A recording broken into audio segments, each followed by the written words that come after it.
ఓం నమ శివాయ.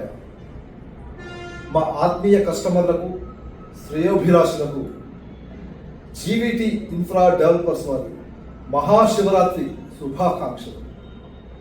ఈ శివరాత్రి రోజున భక్తజనులందరూ వేకువజామునే లేచి మన దగ్గర పరిసర ప్రాంతాల్లో ఉన్నటువంటి శివాలయాలకి వేంచేసి మనం స్వయంగా కానీ లేక ఆచార్యులతో కానీ వారి సహాయంగా కానీ ఆ మహాశివుడికి అత్యంత భక్తి శ్రద్ధలతోటి పంచామృతాలతో అభిషేకం చేసుకొని అష్టోత్తర శతనామాలు చెప్పుకుంటూ అలాగే ఆ రోజంతా ఉపవాసం ఉండి రాత్రంతా జాగరణ చేసి ఆ శివానుగ్రహం పొందవలసిందిగా కోరుతున్నాను. ఓం నమ శివాయ.